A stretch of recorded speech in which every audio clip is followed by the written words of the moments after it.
Farmington High School has had an ever-growing legacy. To understand the legacy and why FHS is important, I interviewed former principal Mr. Swanson.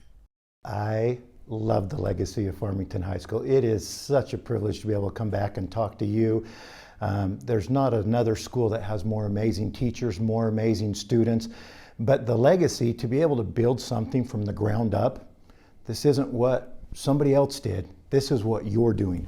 It's not just a school of today, but it's built as a school of the future with the flexibility, the movement, the use of space, the windows, the light, everything about this building from architecture to programs to teachers moves this to a school of the future in Davis School District, and to be quite honest, in the entire state of Utah. This is what this staff and these students have built from the very start, and to come from the ashes as nothing, as the mystery of the Phoenix, to now be leading the district and in the very top of the state in testing scores, in many of the programs and classes that are taught here. It's amazing to see what's been built in such a short time by this fantastic staff and our awesome student body. The legacy at Farmington High School was curated from the very beginning because of its design.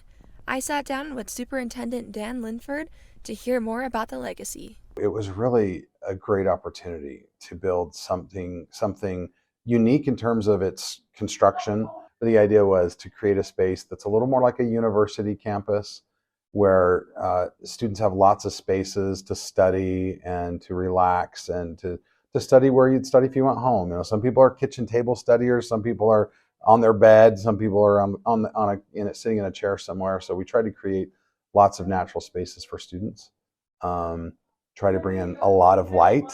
That was a big deal for us, natural light. And students probably don't even realize it until they come from another building and attend Farmington High, that the natural light's a big deal. Farmington High it's our youngest school by our youngest high school, but their impact has been just immense.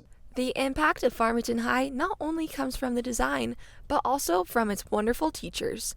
I interviewed one of the first teachers hired at Farmington High School, Mr. Blundell, to see why he wanted to work at Farmington High. Prior to the school opening, I was not looking for a job. I wasn't planning to leave where I was at. I was really happy where I was at. And honestly, I didn't really want to go become a school teacher. I wanted to become a Farmington High teacher. I wasn't interested in working at Layton or Northridge or Brighton or East or anything.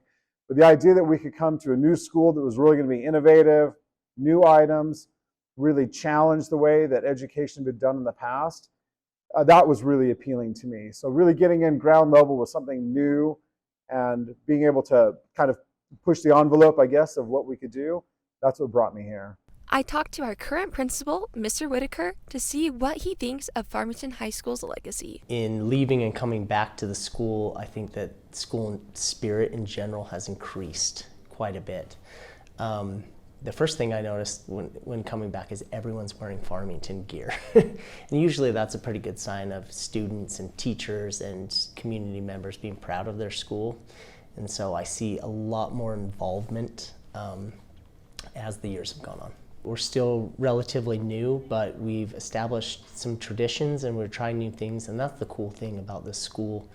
When we started it, the whole vision behind Farmington High School is that it would be student-led and student-driven. Education in general hasn't changed a lot for the last 100 years. You know, it's desks and rows and times and bells and things like. We wanted to change that. Our legacy is one of innovation and change, and I think that the students in the community have embraced that, and they've done a great job. I'm Ella Johnston with the Nix News.